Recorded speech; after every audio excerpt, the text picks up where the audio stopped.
এইভাবে কি সুন্দর তেলটা পড়ছে, আপনারা নিজেরাই লক্ষ্য করুন। দেখুন দেখুন ভাসমলটা কি দারুণ তৈরি হয়েছে, নিজের হাতে তৈরি করা, কত সুন্দর। আর দেখুন কি সুন্দর লাগাচ্ছি, এইভাবে কিন্তু আড়াআড়ি করে কিন্তু লাগিয়ে নেবেন। নমস্কার বন্ধুরা, শম্পা কিচেন উইথ ভিলেজ ফুডে আপনাদেরকে স্বাগত। প্রতিদিনের মতন আবারও চলে এসেছি। আজকেও আপনাদের সামনে একটা উপকারী ভিডিও নিয়ে চলে এসেছি, যেটা কিন্তু সবার ক্ষেত্রে একদম কার্যকারী, বড় থেকে ছোট কিংবা ছেলেদের ক্ষেত্রেও খুব কার্যকারী, আবার বয়স্কদের ক্ষেত্রেও খুব কার্যকারী। আজকে বানাবো আমি সুপার ভাসমল তেল। একদম যারা দোকান থেকে আমরা কিনে আনি, দোকানেরগুলো কি হয় অনেক সময় কিন্তু চুলের মধ্যে স্যুট করে না, তখন কি হয় অনেকটা চুল রাব হয়ে যায়, চুল উঠে যাওয়ার সম্ভাবনা থাকে। আর আজকে একদম হোমমেড যেইভাবে আমি সুপার ভাসমলটা বানাবো, এটা নিলে চুলের মধ্যে কোনো রকম ক্ষতি তো হবে না। যেই উপকরণগুলো দিয়ে আমি আজকে বানাবো সুপার ভাসমল তেলটা, সেটাই কিন্তু খুবই কার্যকারী। আপনাদেরকে তো পুরোটা দেখাবই। আর নিলে চুল সিল্কি হবে, শাইনি হবে, গোড়া মজবুত হবে, আর চুল কালো হবে, ঘন হবে। আপনারা কিন্তু একবার হলেও ব্যবহার করে দেখতে পারেন। আর যদি ভালো লাগে বন্ধুরা, লাইক শেয়ার কমেন্ট করতে তো একদম ভুলবেন না, চ্যানেলটা সাবস্ক্রাইব করে যেতেও ভুলবেন না। তাহলে চলুন আজকে আমি কি কি উপকরণগুলো দিয়ে আজকে সুপার ভাসমলটা বানাচ্ছি আপনাদেরকে দেখিয়ে দিচ্ছি। দেখুন এখানে আমি লোহার কড়াই নিয়েছি। লোহার কড়াই কিন্তু আগে থেকে এটা আমি ভিজিয়ে রেখেছিলাম রাতের বেলায় ভিজিয়ে রাখতে হবে, কারণ অনেকটা তাহলে এখান থেকে কালো জলটা বেরোবে। আপনাদেরকে তুলে দেখাই কালো জলটা কিভাবে বেরিয়েছে। দেখুন এই যে দেখতেই পাচ্ছেন আপনারা, এরকম কিন্তু ঘন একবারে কালো জল একটা বের করতে হবে। এই জন্য রাতের বেলা ভিজিয়ে রাখবেন, দিনের বেলা কিন্তু করলে হবে না, কারণ সারা রাত ভিজলে সকালবেলা যখন তৈরি করবেন তখন এরকম একটা কালো জল বেরোবে। আর কি কি উপকরণগুলো দিয়েছি আপনাদেরকে দেখিয়ে দিই। দেখুন এই যে এখানে আমি নিয়েছি এই যে রিঠা ফল, আর নিয়েছি সিকাকাই, আর নিয়েছি আমলা। এগুলো থেকে হয়তো এগুলো ছাড়া একদম ভাসমল তো তৈরি হয় না। একদম ভাসমল তৈরির জন্য খুবই কার্যকারী এবং হোমমেড, কোনো রকম ক্ষতি করবে না চুলের জন্য। তাহলে এগুলো তো ভিজে রেখেছিলাম, এগুলো জল থেকে তুলে নিচ্ছি। আর রিঠা তো মাথা পরিষ্কার করতে আপনারা জানেন, আপনাদের সঙ্গে শ্যাম্পুটা শেয়ার করেছি। আপনারা যারা দেখেননি এখনো পর্যন্ত দেখে নিতে পারেন, সেটাও খুবই কার্যকারী। আর সিকাকাইন তো চুলটাকে শাইনি করতে খুব সাহায্য করে। তার সঙ্গে আছে আমলা, আপনারা জানেন আমলার কত গুণাগুণী। পুরোটা দেখুন, এগুলো আমি ছেঁকে নিলাম। এই জলটা কিন্তু ফেলে দেব না, এটা পরে কাজে লাগবে, এই জন্য এটা আলাদা করে রেখে দিচ্ছি। আর এইগুলো যে আমি সারা রাতের জন্য যে ভিজিয়ে রেখেছিলাম, এগুলো আমি বেটে নেব। শিলনোড়া নিয়েছি, শিলনোড়ায় কিন্তু আমি বেটে নেব। আপনারা চাইলে কিন্তু মিক্সিং বলে বেটে নিতে পারেন, যেটা কিন্তু ব্যবহার করা হয় না যেই বোলটা, সেই বোলটা দিয়ে করবেন। না হলে কি হবে, এগুলো তো এমনিতে কালো, এই জন্য পুরো একদম মিক্সিং বোলটা কালো কস হয়ে যাবে, সেই জন্য আমি শিলনোড়ায় বেটে নিচ্ছি। একটু থেতলে নেব। দেখুন সারা রাত ভিজিয়ে রাখার ফলে কি হয়েছে, দেখুন একদম কিন্তু ভিজে নরম হয়ে গেছে।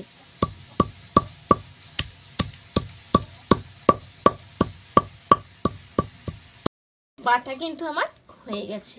এরপর আমি এটা থালার মধ্যে রেখে দেব। দেখুন কালারটা কত সুন্দর এসছে, দেখুন বাটার পরে। এই দেখুন একটা থালার মধ্যে তুলে রাখছি। যেইভাবে আমরা মাথায় হেনা ব্যবহার করি, পুরো দেখুন সেম কালার কিন্তু এসছে। এটা এরপর আর একটা প্রস্তুত কিন্তু করে নিতে হবে, তার জন্য হাতটা ধুয়ে আবার উনুনটা ধরিয়ে নিচ্ছি। নিয়েছি। আর দেখুন এই যে কালো জলটা ভিজিয়ে রাখার ফলে যে কালো জলটা বেরিয়েছিল, এটা কিন্তু ফেলে দেবেন না, একটা বোতলের মধ্যে ভরে রাখবেন। চুলের মধ্যে কিন্তু একটু চুলগুলো আড়াআড়ি করে স্প্রে করবেন। অনেক কার্যকারী হবে, চুলের গোড়ায় গোড়ায় পড়লে এই জলটা খুবই উপকারী হবে এবং মজবুত হবে, চুলটা আর উঠবে না সহজে। এটাও একটা বোতলের মধ্যে ভরে রেখে দেবেন। আর সেই কড়াইটা আবার বসিয়ে দিচ্ছি। লোহার কড়াই কিন্তু ভাসমলটা রেডি করে নিতে হবে, কারণ এটা তো একটা কালো রঙের তেল হবে, সেই জন্য লোহার কড়াই দরকার। হয়ে গেছে, কড়াইয়ের মধ্যে দিয়ে দেব নারকেল তেল। এখানে আমি শালিমার নারকেল তেল নিয়েছি, আপনারা চাইলে যে কোনো কোম্পানির নারকেল তেল নিয়ে নিতে পারেন। তেলটা তো গরম হয়ে গেছে, আমি যে বেটে রাখলাম সিকাকাই, রিঠা আর আমলা, এই বাটাটা আমি এই তেলের মধ্যে দিয়ে দিচ্ছি। দিয়ে কিন্তু এরপর আমি এইভাবে চাটু দিয়ে মেশাতে থাকবো।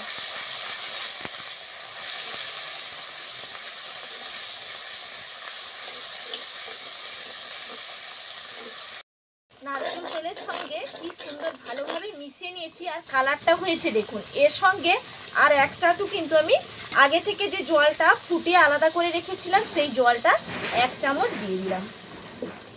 দিয়ে দেখুন ভালো করে মিশিয়ে নিচ্ছি। আর কি সুন্দর ফাসমলটা তৈরি হয়েছে দেখুন। এটা ছেঁকে নিতে হবে ভালো করে। কালারটা হয়েছে দেখুন কত সুন্দর। দেখুন ভালো করে ফুটিয়ে নিয়েছি সব কিছু। আর কতটা সুন্দর হয়েছে দেখুন। একদম কিন্তু কালো, কি সুন্দর কালারটাও এসছে, একদম পারফেক্ট যেইভাবে ফাসমলের কালারটা হয় পুরো সেইভাবে হয়েছে দেখুন। এটা এরপর আমি নামিয়ে নিচ্ছি। দেখুন নামিয়ে তো নিয়েছি। এরপর এটা কিন্তু ঠান্ডাও হয়ে গেছে। আমি এরপর এটা ছেঁকে নেব। তার জন্য এখানে দেখুন একটা কাচের বাটি নিয়েছি আর ছাঁকুনি নিয়েছি।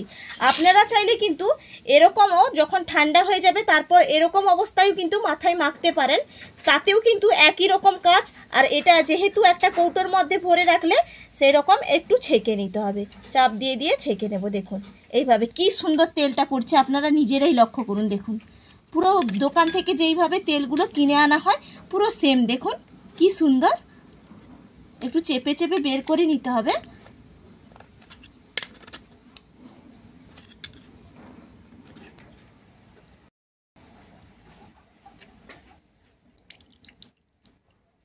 দেখুন বাকিটাও পুরো একদম আমি তুলে নিলাম। আর দেখুন লোহার কড়াইতে করেছি বলে কতটা কালা হয়েছে দেখুন লোহার কড়াইটা। এই জন্য লোহার কড়াইতে কিন্তু যখন বানাবেন লোহার কড়াইতে বানাবেন। আর দেখুন কি সুন্দর হয়েছে দেখুন কতটা বেরোলো দেখুন। এটা একটা কৌটোর মধ্যে ভরে রেখে দেব, প্লাস্টিক কিংবা কাঁচের যে কোনো বোতলের মধ্যে ভরে রেখে দিলে সপ্তাহে 2 বার কিংবা 1 বার লাগালেই চুলে কার্যকারী হবে। আপনাদেরকে লাগিয়েও দেখাবো আমি। ফাসমলটা একদম তো রেডি হয়ে গেছে। একটা আলাদা বাটি যেটা রেখে দেব সংরক্ষণ করে সেটা আলাদা রেখে দিচ্ছি। যেটা আমি মাথার মধ্যে ব্যবহার করব সেটা আর একটা বাটির মধ্যে আমি নিয়ে নিয়েছি। এরপর আমি মাথায় লাগাবো। যাদের লাগানোর লোক আছে তারা কিন্তু হাতের মধ্যে দু হাতে দুটো চিকচিকি ভরে নিয়ে তারপর মাথার মধ্যে লাগাবেন, না হলে কি হবে আঙুলগুলো কালো হয়ে যাবে। যেহেতু আমি একা মাথায় নেব সেই জন্য আমাকে হাতটা ব্যবহার করতে হবে। এরকম ছোট্ট আয়না দিয়েছি অনেকদিন পরে। এরপর এই আয়না দেখে দেখেই কিন্তু লাগাবো, চুলের মধ্যে লাগাবো।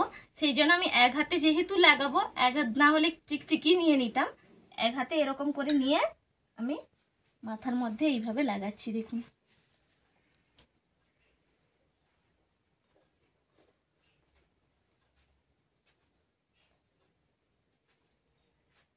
খুব সুন্দর কাজ হবে। এটা আপনারাও ব্যবহার করতে পারবেন এরকম বাড়িতে বানিয়ে। আপনাদেরকে পুরোটা দেখিয়ে দিলাম। পুরোটা এইভাবে একইভাবে আমি লাগিয়ে নেব ভালো করে। দেখুন মাথার মধ্যে লাগাচ্ছি, কত সুন্দর বানানো হয়েছে, দারুণ হয়েছে কিন্তু। এইভাবে বন্ধুরা আপনারাও বানিয়ে কিন্তু মাথার মধ্যে লাগাবেন। একাই নিচ্ছি তো, আর যদি কেউ লাগিয়ে দিত তাহলে ভালো হতো আরো। দেখুন ভাসমলটা কি দারুণ তৈরি হয়েছে, নিজের হাতে তৈরি করা, কত সুন্দর। আর দেখুন কি সুন্দর লাগাচ্ছি। এইভাবে কিন্তু আড়াআড়ি করে কিন্তু লাগিয়ে নেবেন পুরো মাথার মধ্যে। এটা আপনারা বানিয়ে রাখবেন, সপ্তাহে 2 বারও ব্যবহার করতে পারেন, আবার 1 বারও ব্যবহার করবেন। আর যদি সপ্তাহে 2 বার ব্যবহার না করেন তাহলে 1 বার করলে রাতের বেলা ব্যবহার করবেন, সারা রাত রেখে দেবেন, তাতে আরও কিন্তু কাজ হয় ভালো। পুরো রাতে আর একটা কভার করে নেবেন মাখার পরে, কারণ বালিশে তো শুতে হবে, না হলে বালিশ পুরো একদম কালো হয়ে যাবে। সেই জন্য একটা মাথার মধ্যে গামছা হোক তয়লা হোক বেঁধে নিয়ে তারপর শুয়ে পড়বেন। তারপর সকালে শ্যাম্পু দিয়ে ধুয়ে নেবেন, খুব সুন্দর কাজ হবে। আমি যেহেতু এটা সকালে বানিয়েছি সেই জন্য 1 ঘন্টা মতো রেখে তারপর আমি দুপুরবেলা স্নান করে ধুয়ে নেব।